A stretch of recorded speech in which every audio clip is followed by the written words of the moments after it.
Bonjour à tous et bienvenue à ce webinaire organisé par la FEMAS Hauts-de-France sur le RGPD en maison de santé, donc Règlement général sur la protection des données. Je suis Jennifer Amos, directrice communication à la FEMAS Hauts-de-France et avec mes collègues également connectés, nous sommes ravis de vous accueillir pour ce webinaire d'une durée de 45 minutes conçu pour répondre aux nombreuses questions exprimées notamment par les coordinateurs de maisons de santé lors des comités de coordination. L'objectif de ce webinaire est donc de vous éclairer sur la réglementation RGPD et son application concrète au sein des maisons de santé. Pour ce faire, nous sommes entourés de Madame Inès Monti, juriste en santé spécialisée en RGPD et représentante du cabinet RGPD Santé. Son expertise nous permettra d'aborder les aspects juridiques et pratiques de cette réglementation complexe avec clarté et précision. Au cours du webinaire, nous explorerons donc les points suivants. Qu'est-ce que le RGPD? Quels sont ses enjeux pour les maisons de santé? Quelles sont les exigences spécifiques du RGPD auxquelles les maisons de santé doivent se conformer? Comment adopter des pratiques concrètes pour garantir le respect RGPD au sein de votre structure et quels sont les outils et les ressources disponibles pour vous aider à vous mettre en conformité avec la réglementation RGPD. Le webinaire est enregistré et sera donc rediffusé sur la chaîne YouTube de la FEMAS Hauts-de-France.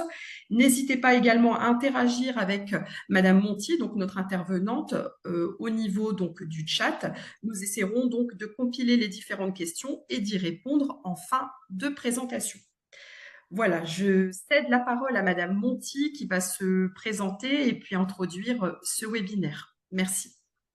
Bonjour, merci beaucoup. Alors voilà, comme ça a été annoncé, je suis juriste de formation, donc à la base juriste en droit de la santé, avec un master 2 en droit de la santé numérique et intelligence artificielle.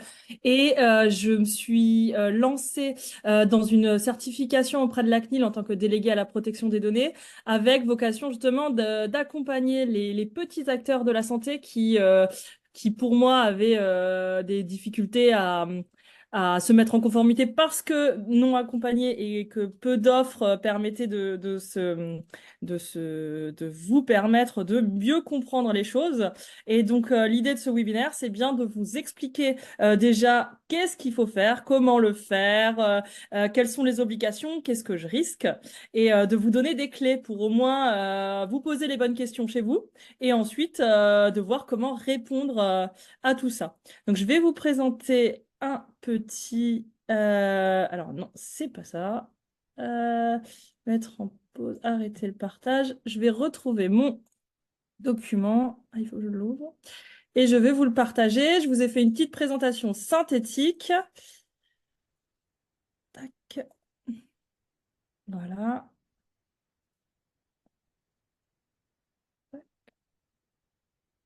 Hum, hum. Et voilà. Je vais la mettre en plein écran. Oui. Donc voilà. Alors, l'idée principale, je vais vous parler du RGPD. J'espère que vous voyez tous bien. C'est quoi le RGPD? Comment il se touche par rapport au MSP? Qu'est-ce qu'il faut faire? Donc déjà, la réglementation générale sur la protection des données. Donc c'est un règlement qui s'applique à toute l'Union européenne, mais c'est pas la création de la protection des données. Le RGPD a été mis en place il y a maintenant 6 ans. Mais avant ça, il y a la loi informatique et liberté qui date depuis 78. Donc, ça fait très longtemps que la France prend la question des données personnelles très à cœur. Et donc, le RGPD, c'était surtout une harmonisation européenne de choses qui étaient déjà en place depuis relativement longtemps sur le territoire français. Mais ça permet de repréciser certaines choses. Déjà, le RGPD, donc les données personnelles dans les MSP, vous en avez tous, c'est évident, puisque l'une de ces données personnelles, c'est les données de santé. Ça, c'est votre cœur de métier, donc vous allez forcément avoir des dossiers médicaux, mais également les noms, les prénoms, les modes de paiement, les adresses des personnes, leur numéro de téléphone. Donc voilà, tout ça, c'est vraiment considéré comme de la donnée personnelle. Et les données de santé, c'est une donnée sensible. Donc c'est une petite sous-catégorie des données personnelles qui est encore plus précieuse et donc il faut encore plus protéger. J'ai bien conscience que c'est un monde à part, que c'est pas votre métier, c'est pas vos habitudes, mais malheureusement, ça s'applique à tous. Mais il existe un métier pour vous accompagner là-dedans, et ce métier, c'est le métier de délégué à la protection des données.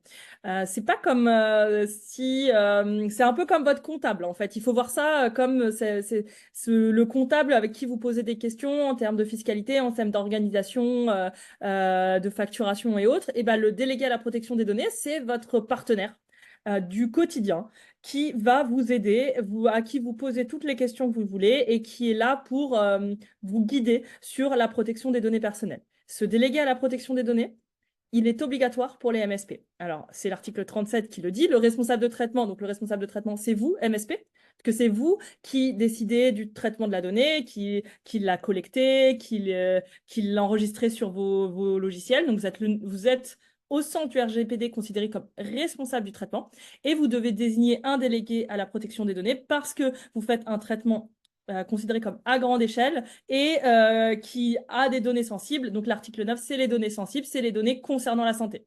Donc de base, le site de la CNIL est assez clair, c'est que dès que vous êtes en exercice coordonné, qui est le cœur même et la création même d'une MSP, c'est pour exercer avec différents professionnels, vous tombez dans l'obligation d'avoir un délégué à la protection des données. Ça, voilà, c'est pour vraiment expliciter ce qu'est ce métier très peu connu, mais qui est là pour vous accompagner. Il y a trois options pour avoir un délégué à la protection des données. Soit vous avez un salarié qui est très au fait de ce genre de choses et qui souhaite être le délégué à la protection des données.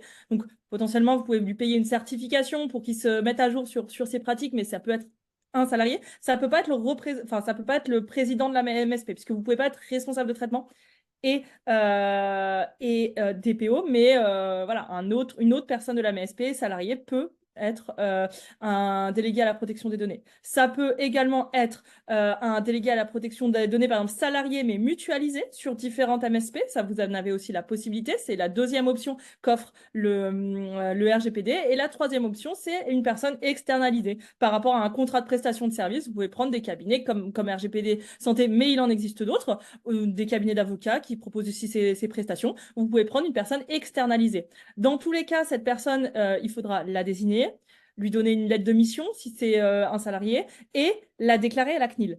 Très important. Pourquoi? Pourquoi c'est si important que ça? Parce que la CNIL, elle, c'est votre organisme de contrôle. Elle va vérifier que vous êtes en conformité. Et quand vous déclarez à la CNIL se fait en fait un annuaire sur tous les délégués à la protection de toutes les structures, que ça soit le supermarché du coin, la pharmacie, la MSP. C'est vraiment toutes les structures. Annuaire, entre guillemets, vous le retrouvez sur data.gouv.fr, il est accessible à tous. Et la CNIL, si quelqu'un se plaint de votre MSP et veut vous contacter, si elle n'a pas vos coordonnées et que ça tombe dans une boîte, contact, en spam ou quoi que ce soit, vous risquez de ne pas lui répondre. Vous avez 30 jours normalement pour répondre à vos demandes et le plus rapidement à la CNIL, évidemment. Donc voilà, c'est important d'avoir un DPO, de bien le nommer, de le déclarer à la CNIL parce que derrière, ça facilitera toutes les démarches de vos patients, de vous. Et voilà. Donc, une fois que vous avez réfléchi à cette question du DPO et de le nommer, qu'est-ce qu'il faut faire en pratique? Puisque, bon, la nomination, c'est une fois, mais qu'est-ce qu'on fait ensuite quand on a un DPO? Et qu'est-ce que c'est en fait être en conformité avec le RGPD? Ça veut dire quoi concrètement? Alors, il y a certains documents. Le plus important, à mon sens, parce que c'est en fait la base qui va construire tous les autres documents, c'est votre registre des traitements. Le registre des traitements, c'est un document. Alors, il y a des logiciels que vous pouvez prendre payants pour faire le registre des traitements, mais on peut le faire sous Excel, on peut le faire sous Word, ça c'est vous qui voyez. Le RGPD n'impose rien, donc c'est à votre convenance. Mais en tout cas, il y a des choses très claires qu'il faut mettre dedans, c'est savoir quelles sont les données que vous traitez, Qu'est-ce que vous faites avec ces données?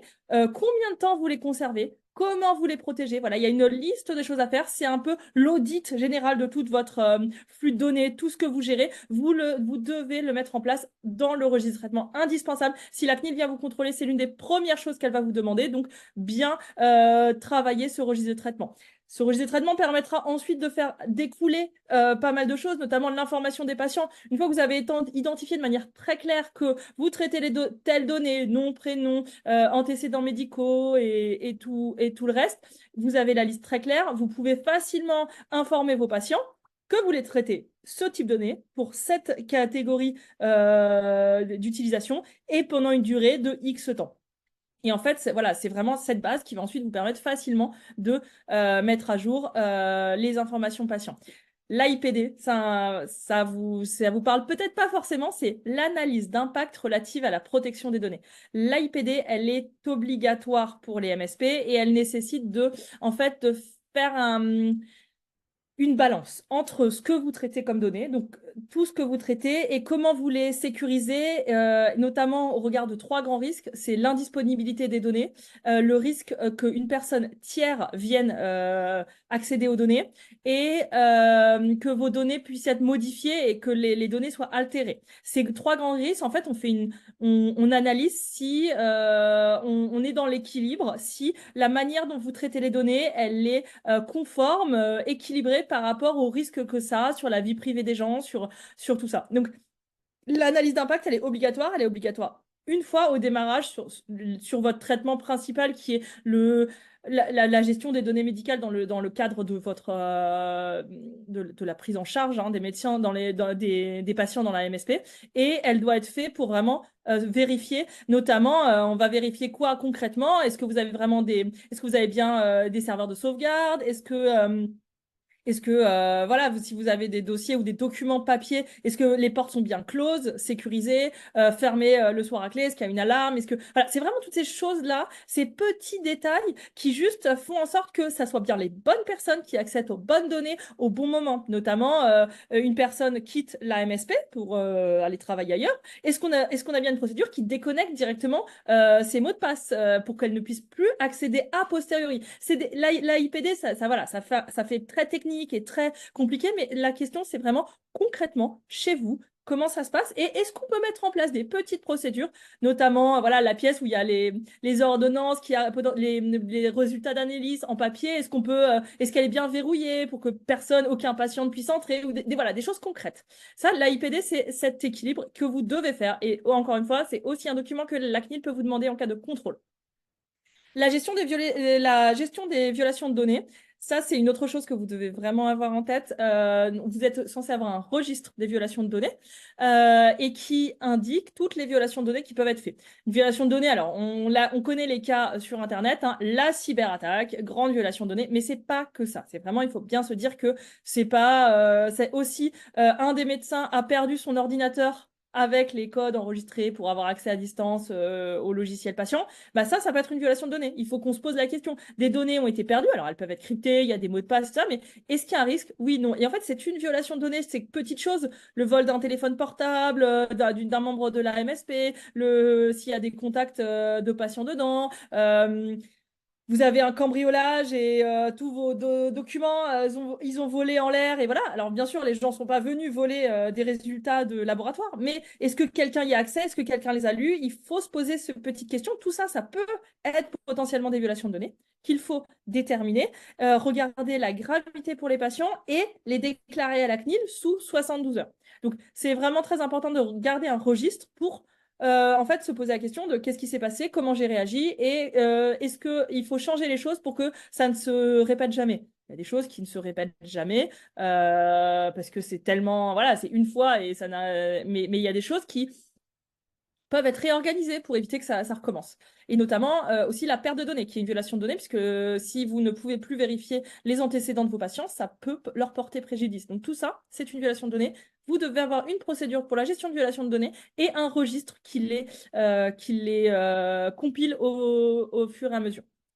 L'une de vos autres obligations, c'est la sécurité des traitements. Vous avez compris, les données personnelles, c'est très important. Et vos patients, ils viennent vous les donner à vous médecins, professionnels de santé et pas à des tiers. Donc, ils doivent avoir le sentiment de sécurité qui est aussi dans la relation de confiance avec le professionnel. C'est de dire, bah, je vous les donne à vous, vous les sécurisez, ça n'est pas accessible à tout le monde. Donc, se poser la question de la sécurisation des bases de données, mais pas que, aussi des documents papier, tout ça. C'est vraiment la notion de global, c'est on vous donne une information à vous, le patient doit comprendre qui a accès dans l'équipe de soins et ne pas aller au-delà. Et voilà, parce que le patient ne doit pas se dire, tiens, pourquoi quelqu'un d'autre m'a parlé de ça alors que je lui en ai jamais parlé. Il peut se sentir trahi. C'est aussi ça la sécurité du traitement, c'est qu'on le sécurise par rapport à des mots de passe et des choses comme ça, et que on reste dans la bulle où le patient avait conscience qu'il donnait pour ce type de personne, on le garde à ce type de personne. C'est vraiment important, et cette sécurité des données, en fait,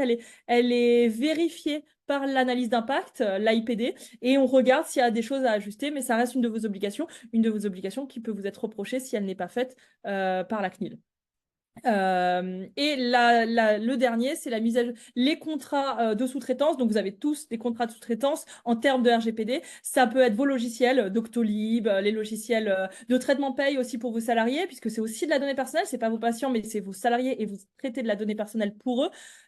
Et donc, tous ces logiciels-là, ou alors si vous avez un partenariat avec une pharmacie pour leur envoyer des ordonnances ou des choses comme ça, c'est vos sous-traitants. Ça veut dire que on vous donne la donnée à vous, vous la donnez à quelqu'un d'autre pour qu'il exécute en votre nom une mission. Gérer la paye, gérer le dossier patient ou des choses comme ça. Ça, vous devez le faire en connaissance de cause, c'est-à-dire vérifier que votre sous-traitant respecte le RGPD et avoir un contrat avec eux où ils s'engagent à faire les choses telles que vous l'avez prédit à vos patients et à vos salariés pour que les choses soient bien faites. Ça, c'est vraiment à mettre en place pour chacun de vos sous-traitants. C'est une annexe ou dans le contrat, voilà, qu'il y ait en tout cas cette explicitation des obligations de chacun sur la protection des données.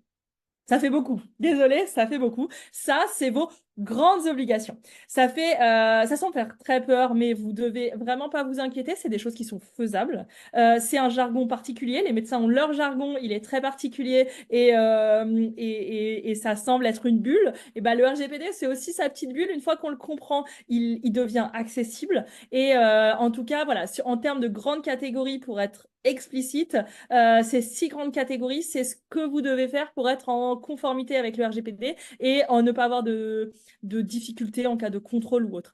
On va peut-être parler, je ne l'ai pas mis dans mon PowerPoint, mais des risques. En gros, si je ne le fais pas, qu'est-ce que je risque? Parce que bon, c'est toujours ce qu'on se pose la question, parce que en France, il y a tellement d'obligations qu'on se demande est-ce que je peux tout faire? Donc, des fois, on doit faire des choix. Donc, le risque, il est quand même réel. Votre principal risque, c'est la plainte de votre patient, notamment un patient pas content, qui n'aurait pas réussi à récupérer son dossier médical, qui n'aurait pas été content parce que X ou Y raison se plaint à la CNIL. La CNIL prend très au sérieux les plaintes patients. D'ailleurs, c'est sa priorité de l'année 2024. Donc, vraiment, même si vous êtes au fond de l'île des Hauts-de-France, le risque est réel puisque chacun a accès à la plainte patient et la CNIL traite de manière égalitaire 100% des plaintes patients. Des médecins ont déjà été condamnés pour être totalement transparents, notamment à la sécurité des traitements, où un médecin avait mal configuré son Wi-Fi et donnant accès facilement à des données où les gens pouvaient se connecter et intercepter des données personnelles. Et ils ont été condamnés. Le manque d'information envers les patients a été condamné à des médecins.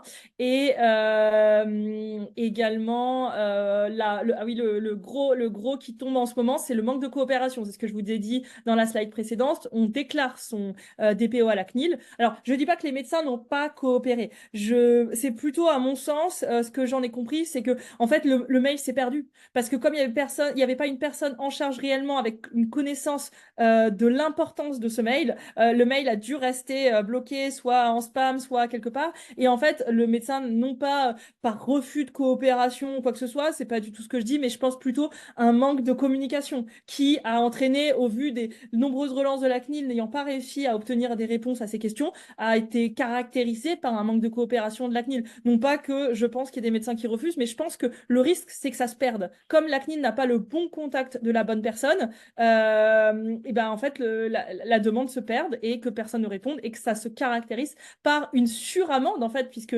la CNIL n'a pas pu vérifier la véracité, avoir le contradictoire de la part du médecin et qu'en plus, il n'y a pas eu de coopération, c'est un risque de suramende qui peut aller quand même jusqu'à plus de 10 000 euros de suramende par rapport à l'infraction principale. Donc, pour une petite structure, ça commence à chiffrer en fait le médecin qui avait mal configuré son Wi-Fi, il a eu 15 000 euros. Bon, pour un médecin individuel, ça quand même, ça commence à chiffrer. Donc, c'est pas à prendre à la légère et vraiment tout le monde est concerné. Notamment, vous avez tous des données très sensibles parce que la santé est considérée comme un domaine très sensible. Donc, c'est important de l'avoir en considération.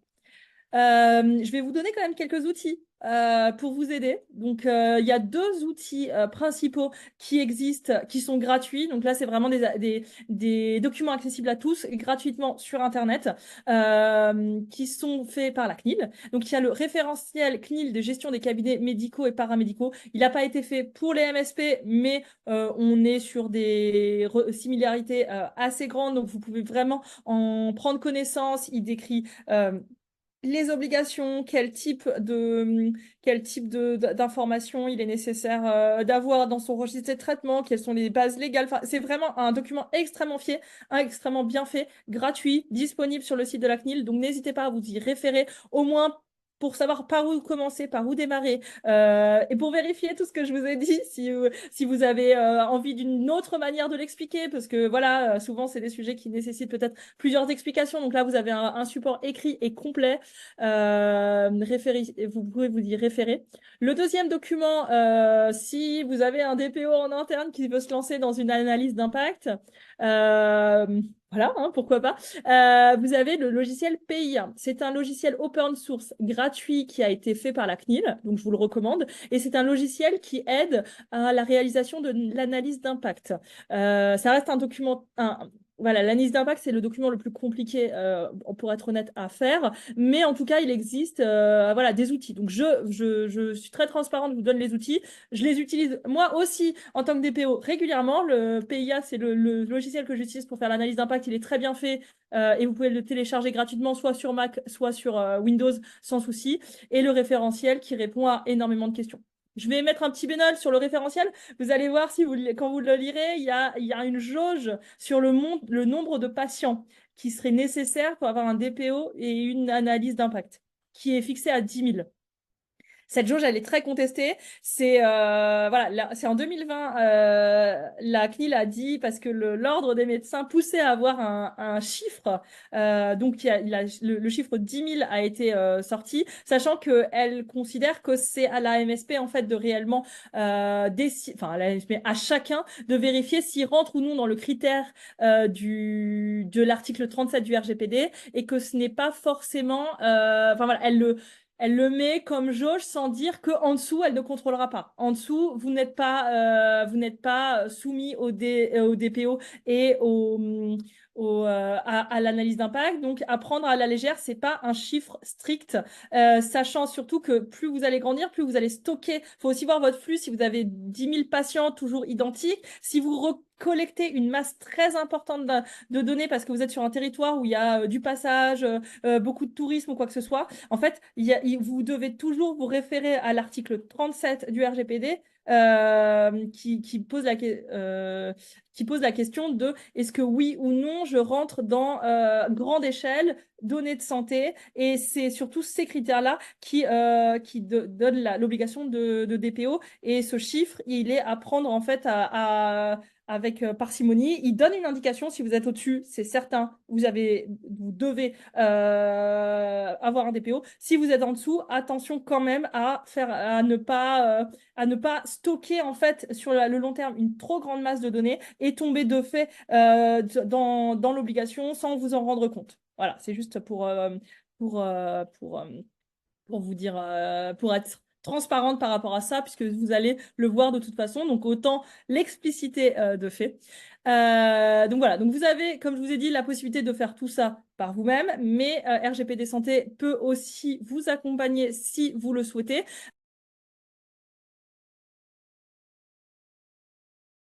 Alors, la première, comment organiser les réunions de concertation pluriprofessionnelle dans le respect de la réglementation RGPD? Alors, qu'est-ce que Des vous entendez réunions. Alors explicitement? oui, oui, je vais contextualiser effectivement. Alors ces réunions-là, ce sont des réunions cas complexes qui réunissent des professionnels de santé au sein d'une équipe, hein, donc en pluriprofessionnalité. Et donc ça fait partie notamment des obligations des maisons de santé qui sont engagées dans l'accord conventionnel de se réunir autour de cas patients complexes. Donc ce sont des revues en fait de cas patients complexes analysés en pluriprofessionnalité. Mais c'est uniquement au sein de la même MSP, il n'y a pas de personne extérieure. Il peut y avoir des personnes extérieures. En première intention, ce sont les membres de l'équipe, mais après, on peut tout à fait avoir des partenaires du médico-social ou autre, en fait, en fonction de la thématique. Alors, je vais répondre du coup en deux temps. Si c'est les membres de la MSP, la MSP a quand même été créée dans cette notion de travail en coopération, de travail en équipe. Et donc, en fait, c'est aussi là l'importance de bien vérifier la manière dont vous informez les patients. Et dans l'information des patients dont j'ai parlé au début, l'idée, ça serait d'expliciter aux patients que vous êtes une équipe et que vous pouvez communiquer des informations, y compris des informations médicales, en fonction des mêmes membres de la MSP. C'est pour ça que je vous demandais s'il y a quelqu'un d'autre de la MSP, puisque on va informer aux patients que tous les médecins peuvent suivre votre dossier, en fait, ou médecins, infirmières, voilà, différentes professions de la MSP peuvent suivre votre dossier au sein de la MSP. Mais la question de l'extérieur, si une personne extérieure viendrait, là, il y aurait vraiment un besoin d'anonymiser, hein, de ne pas donner nom, prénom ou autre, afin que même si les personnes en interne reconnaîtraient et seraient, ah bah oui, c'est Michel, nous on sait tous que c'est Michel, la personne de l'extérieur n'ayant pas forcément cet historique ne pourrait pas reconnaître la personne, l'identifier, et donc vous pouvez parler d'un cas, mais de manière totalement anonyme, donc vraiment en donnant que des questions médicales elle est à temps, voilà, je sais pas, vraiment des données médicales, comment on gère son diabète, comment on gère le diabète d'une personne de 34 ans qui est dans cette situation, comment on gère des choses comme ça, mais de manière totalement anonyme, s'il y a une tierce personne, ou alors avoir son accord. Mais bon, le plus simple étant quand même de rester dans l'équipe de soins MSP et de là pouvoir communiquer, parce que l'idée même de la MSP, c'est ça, de pouvoir s'entraider entre nous, se poser des questions, et en extérieur, de faire très attention à anonymiser l'ensemble des documents. Alors, si par exemple l'équipe fait appel à une assistante sociale, parce que c'est des choses qui peuvent se passer, hein, pour travailler de façon pluriprofessionnelle et coordonnée autour d'une prise en charge, donc sur des cas patients précis, où là on a besoin de nommer les dossiers, est-ce que c'est gênant et est-ce qu'il y a des préconisations à prendre pour faire ça Alors, de façon... il y a deux options. C'est soit vous avez l'habitude de travailler avec cette personne, cette assistante sociale, et en fait, vous avez un partenariat avec cette assistante sociale. Et donc là, on pourra l'informer dans l'information patient que, en fait, fait partie de l'équipe de la MSP, un peu par ce partenariat, cette assistante sociale. Et donc, il peut être transmis dans l'intérêt. Voilà. Donc, il y a vraiment quelque chose à mettre en place dès le départ pour expliciter que ça peut se faire et que le patient peut s'y opposer, puisque c'est ça aussi la notion, c'est de dire vous avez le droit de le faire, mais le patient est informé et peut s'opposer à ce que vous transmettez des données. Ou alors, c'est de manière très spécifique parce que là, vous devez voir une assistante sociale, le patient est d'accord, et là, vous recueillez le consentement du patient pour transmettre à l'assistante sociale des informations. Alors, pas d'informations médicales, puisque ce n'est pas une personne du corps médical, mais informations sur voilà, ses difficultés pour réintégrer son logement ou des choses comme ça, qui peuvent être à rechercher un nouveau logement ou autre, qui peut être l'assistante sociale. Et ça, c'est avec l'accord du patient. C'est vraiment une relation en one-to-one et ça doit être fait avec l'accord du patient. Donc, ça dépend l'organisation que vous mettez, la fréquence à laquelle vous faites appel à ce genre de choses, mais c'est des choses qui se réfléchissent en amont et qui s'organisent. Mais par contre, ne pas faire, c'est transmettre des informations sans prévenir votre patient qu'il n'en a aucune conscience et que l'assistante sociale appelle en disant bonjour, c'est monsieur Untel qui m'a donné vos informations. Ça, vraiment, il faut pas que en fait, il faut vraiment que les gens se sentent pas trahis et pris à défaut. Si l'assistante appelle, le médecin doit avoir prévenu qu'il a transmis des infos. Très bien, merci. Deuxième question, concernant cette fois le délégué à la protection des données, doit-il obligatoirement être formé, même si les données sensibles sont centralisées dans un logiciel métier qui lui-même est agréé gestion de données de santé? Alors, oui.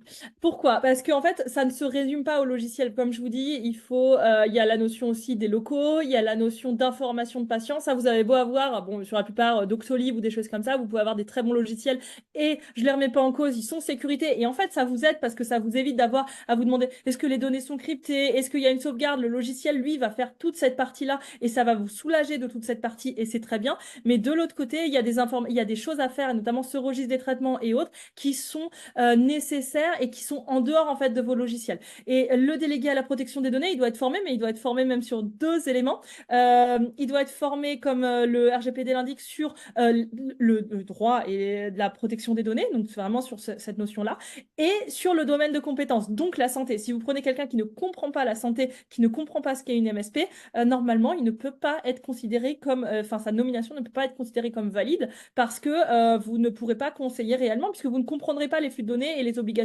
Donc après, vous pouvez faire former un membre de votre équipe si jamais vous avez quelqu'un qui a quand même des notions juridiques puisque c'est quand même très spécifique et très complexe. Et il existe des formations, et notamment si vous voulez être sûr que sa nomination est valable, il existe un certificat de délégué à la protection des données qui peut être passé avec 2 ans d'ancienneté et une formation. Et voilà, c'est possible de payer ce certificat à un de vos membres d'équipe pour qu'il devienne votre délégué à la protection des données. Je l'ai passé.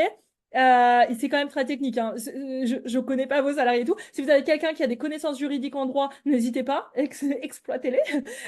Et ça sera aussi une manière d'évoluer pour un membre de votre équipe, donc c'est une très bonne chose. Par contre, il est très technique, il est très spécifique et c'est des cas pratiques de 90 questions en 3 heures où en gros, c'est vraiment des questions de situation et on vous répond est-ce que vous feriez ça? Quel est le délai pour ça? Et vous avez 3 choix et on dit c'est 72 heures, 92 heures et vous devez cliquer. Donc c'est pas que sur la santé, donc ça vaudra aussi que la personne devra être en capacité de gérer une banque, un hôpital, un supermarché, une pharmacie. Enfin, c'est vraiment sur tout domaine. Il n'y a pas une spécificité santé, donc c'est assez technique. Mais c'est absolument légal et faisable. Donc n'hésitez pas, si vous avez quelqu'un qui est intéressé, de lui proposer une formation sur le sujet. Très bien. Alors là, ça complète un petit peu ce que vous venez de nous dire, hein, mais on nous demande si le responsable de traitement doit obligatoirement être le gérant ou le président de l'association qui porte la MSP, ou n'importe quel associé sensible au sujet peut être responsable de traitement. Alors, le responsable de traitement, à la base, c'est la personne morale, donc la MSP. Et après, en pratique, quand rien n'est formalisé, on considère que c'est le représentant, donc le gérant, le président, voilà, ça dépend de votre organisation. Mais il peut déléguer à une personne cette charge. Donc, vous pouvez très bien considérer que dans les missions de tel médecin, de tel associé qui a un peu une appétence pour le sujet, c'est lui qui sera représentant du responsable de traitement au sein de la structure. Par contre, comme je vous le disais, le représentant ne peut pas être DPO. Donc malheureusement, c'est ça aussi la difficulté des petites structures. Souvent, c'est possible d'avoir une personne qui s'y intéresse et c'est tant mieux et c'est très bien. D'y en avoir deux, c'est compliqué puisqu'il y en a un qui devra représenter le responsable de traitement et une autre personne, et ça ne peut pas être la même personne physique, devra représenter le délégué à la protection des données. Donc c'est voilà, c'est la difficulté. On sait très bien que vous n'avez pas 150 employés. Donc il faudra désigner entre vous quelqu'un qui portera ces sujets et notamment comme je le disais le registre de traitement doit évoluer donc cette personne qui fera évoluer les documents et vérifiera que l'information voilà l'affiche dans la salle d'attente elle est toujours présente qu'une fois par an on donne les informations aux salariés sur leurs droits et leurs obligations quelqu'un qui s'assurera que en cas de demande en interne puisque ça le délégué à la protection des données il a beau être là il faut que quelqu'un fasse le relais en interne notamment quand il y a des demandes patients d'accès aux dossiers médicaux qu'il y a des demandes de suppression des données. Ça, moi, je l'ai malheureusement beaucoup vu, des gens qui veulent supprimer, même si on sait qu'on ne peut pas supprimer des dossiers médicaux. Mais en tout cas, il faut répondre à ces demandes parce que sinon, ils peuvent se plaindre à la CNIL. Vous êtes obligé de répondre à leurs demandes, même si elles sont parfois farfelues ou parfois vous ne pouvez pas y donner droit. Et ben, il faut une personne qui soit représentante en fait dans l'association. Donc souvent, il y a une personne qui prend cette charge, mais ne devient pas DPO puisqu'il devient en fait le représentant du responsable de traitement. Très bien. Autre question, les articles juridiques qui ont été cités tout à l'heure sont-ils indiqués également dans le référentiel CNIL? Et si ce n'est pas le cas, où peut-on les trouver? Oui, alors vous avez le référentiel CNIL est très bien fait. Il pose les sources, les bases légales, il y a vraiment tout dedans. Et donc vous allez retrouver tout ça. Sinon, vous allez les retrouver dans le RG. Alors, le RGPD, vous le retrouvez sur Internet, mais quel article fait quoi sur le site de la CNIL? Le site de la CNIL est très bien fait. Il y a vraiment beaucoup de choses, même pour les professionnels de santé. Donc, le site de la CNIL, qu'est-ce qu'un registre de traitement? Comment informer les personnes concernées ou des choses comme ça. Vous tapez ça dans le site de la CNIL et vous allez avoir toutes ces questions. Et à la fin, vous descendez tout en bas de la CNIL, il y a les sources. Donc là, vous recliquez, vous retombez sur les articles, vous retombez sur les référentiels qui sont en rapport avec vos questions. Donc vraiment, c'est une ressource très importante, la CNIL. J'y passe beaucoup de temps et il est très bien conçu, autant pour informer pour les gens qui n'ont pas la connaissance que pour les professionnels pour rechercher une question précise. Donc le site de la CNIL vous donnera toutes ces réponses. Très bien, merci. Ensuite, on nous demande si pour le délégué à la protection des données, il existe des formations. Vous nous avez indiqué que oui. Est-ce qu'il y a la possibilité de peut-être de nous donner des liens pour pouvoir y accéder plus facilement, des liens vers ces formations? Alors, il y a la formation que je vous dis, il y a le certificat qui est fait. Le certificat, et sur le site de la CNIL, vous allez trouver, il y a que, il me semble, 8 partenaires qui ont en fait ont une habilitation de la CNIL pour pouvoir faire passer ce certificat. Donc, il faut vraiment retomber là-dessus. Moi, en toute sincérité, je l'ai fait avec le CPF.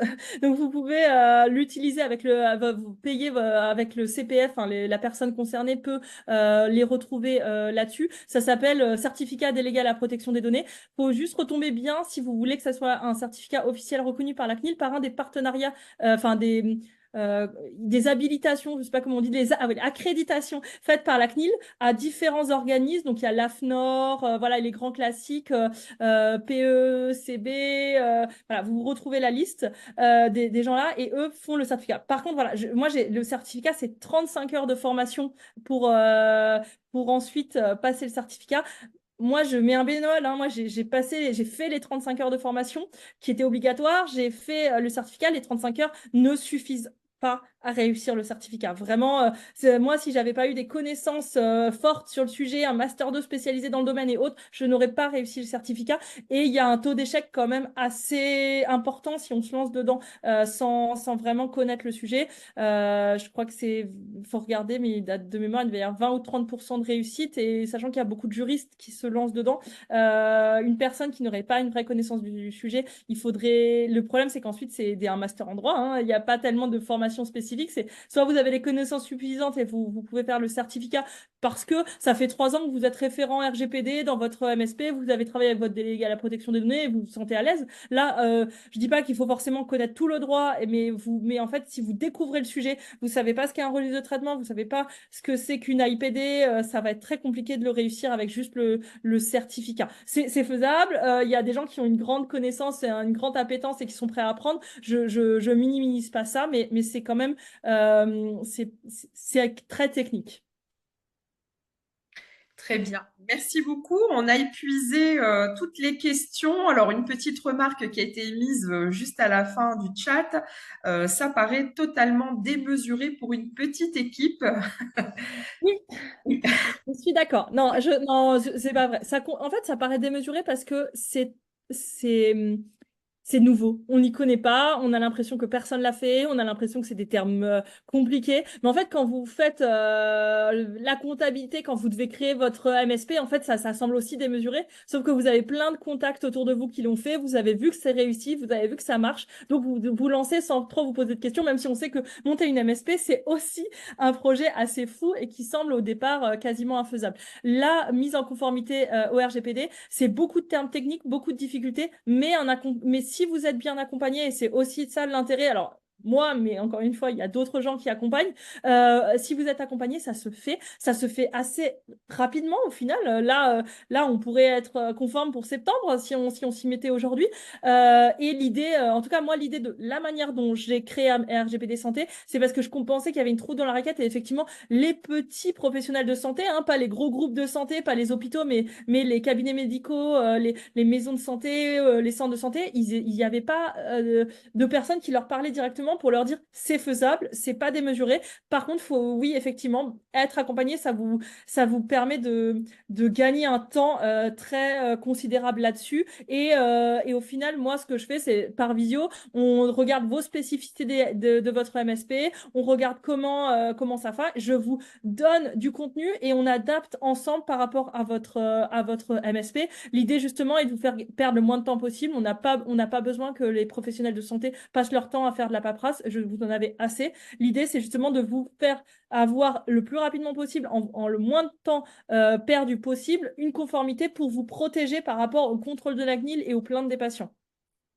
Très bien, merci. Une dernière question, mais qui montre peut-être qu'il y aura besoin d'approfondir le sujet de façon peut-être plus directe avec vous, je pense, hein, puisqu'on a Monsieur Catimel notamment qui nous demande si il est obligatoire d'avoir un RGPD par professionnel ou si celui-ci peut se faire à l'échelle de la MSP. Donc, je pense que vous avez répondu à l'échelle de la Oui, structure, mais voilà, peut-être que ça pourrait être intéressant, si vous le voulez bien, de nous laisser le support de présentation avec vos bien sûr. coordonnées, de manière à ce que les participants qui auraient des questions un peu plus approfondies bah, puissent vous les poser en direct. Oui. Et pour répondre à la toute dernière question, effectivement, ça revient moins cher de, de payer un DPO externe que de faire travailler pendant quelques centaines d'heures une personne de votre équipe dessus, la faire former, sachant que la certificat, moi, je l'ai payé quasiment 3 000 euros. Donc, voilà, oui, effectivement, ça coûte moins cher. Après, encore une fois, si vous avez un juriste reconverti dans vos équipes qui est très motivé sur le sujet, tout dépend vraiment en interne de votre équipe et de leur volonté. Ça peut aussi être une volonté d'un de vos personnels de faire une évolution professionnelle et ça peut être intéressant dans son parcours. Ça c'est vraiment différent à chacun. Mais effectivement, l'idée de cette offre, c'est de vous permettre d'avoir une accessibilité à cette conformité, sachant qu'évidemment, vous n'avez pas les moyens d'un grand hôpital parisien, c'est évident. Donc, voilà, n'hésitez pas à me contacter s'il y a besoin et à regarder les supports de la CNIL qui vous donneront en tout cas la première approche et les premières réponses à vos questions si vous en aviez encore après ce webinaire. Très bien, merci beaucoup. Le temps imparti pour ce webinaire est écoulé. On va donc le clôturer. Nous reviendrons vers vous avec le support de présentation, avec également donc le replay du webinaire sur la chaîne YouTube de la FEMASO de France et nous reviendrons vers vous un peu plus tard pour vous proposer, je l'espère, un accompagnement également FEMAS Hauts-de-France sur le sujet de la RGPD. Voilà, excellente journée à toutes et à tous et à très bientôt. Merci.